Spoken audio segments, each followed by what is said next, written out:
Gibran yang beberapa waktu lalu secara misterius hilang saat mendaki Gunung Guntur dan baru ditemukan 5 hari kemudian.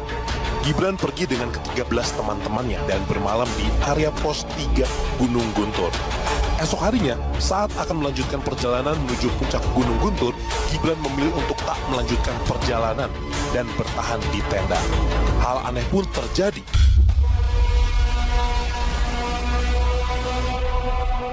Gibran hilang secara misterius saat teman-temannya kembali dari puncak gunung. Saat ditemukan, Gibran berada di sebuah sungai berwarna kuning, namun airnya sangat jernih. Disebutkan juga bahwa Gibran tak merasakan adanya malam, yang padahal ia hilang sekitar 6 hari di Gunung Guntur. Langsung masukin aja, masuk.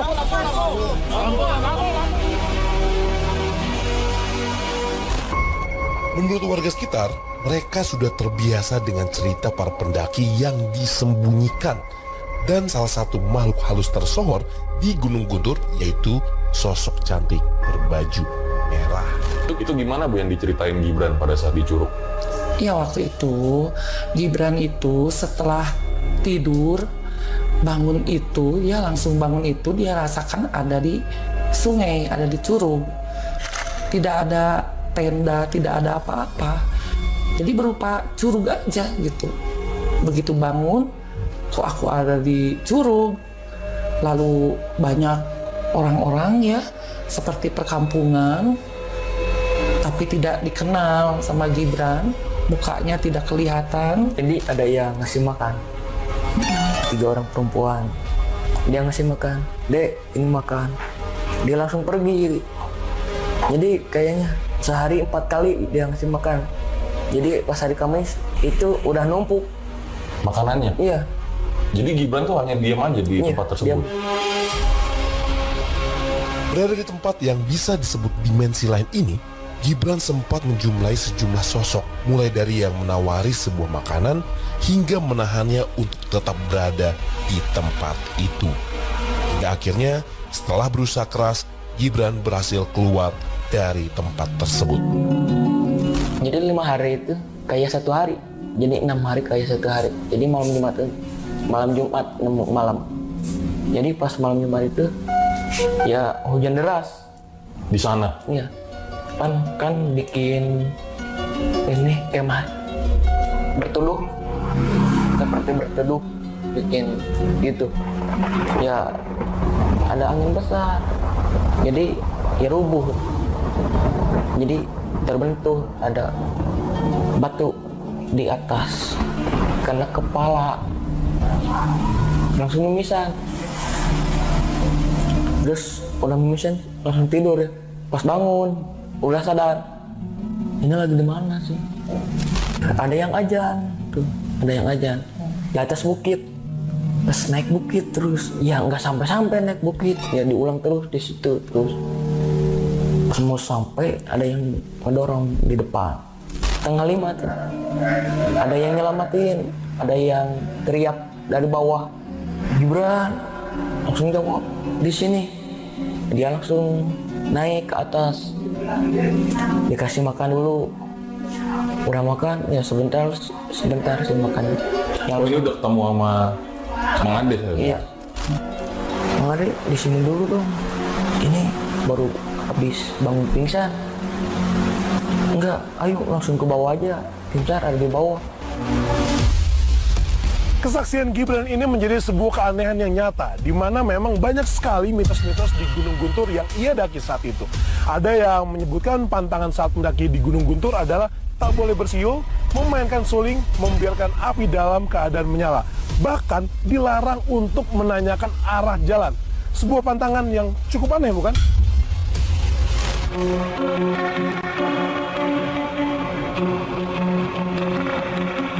Tapi ternyata tak hanya Gunung Guntur saja yang memiliki mitos, ada juga kejadian aneh.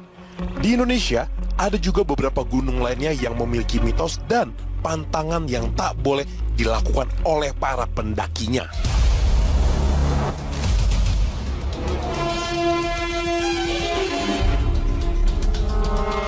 Gunung tertinggi di Jawa Tengah ini berada di ketinggian 3.428 dan dipercaya sebagai gunung keramat, tempat di mana orang-orang yang katanya bisa mengabulkan permohonan. Menurut cerita, mitosnya Gunung Slamet ini dijaga oleh seorang makhluk yang diberi nama Mbah Jamur Dipa, yang dipercaya masyarakat sekitar bisa mengabulkan permohonan. Gunung Slamet juga punya pantangan, diantaranya tidak boleh bicara sembarangan, bertingkah tidak sopan, dan yang uniknya adalah tidak boleh mengeluh dan memegang lutut. Karena dalam kepercayaan masyarakat setempat, jika pendaki lakukan hal tersebut, maka tidak akan pernah sampai ke puncak Gunung Slamet. Di puncak Gunung Slamet ada sebuah punggung bukit dengan hamparan batu kerikil yang luas. Konon katanya, setiap malam angin kencang berhembus menghasilkan suara berbisik dan sensasi riuh, layaknya ada sebuah keramaian. Hal tersebut membuat area ini disebut sebagai pasar setan, karena hanya suara ramainya saja yang terdengar, namun pasarnya tak dapat dilihat oleh mata. Sebuah pos tempat peristirahatan di Gunung Slamet yang disebut Pos Samarantu kerap kali jadi bahan perbincangan, penuh cerita misteri dan mistis. Konon katanya jalur pendakian tersebut adalah pintu gerbang besar menuju dimensi lain.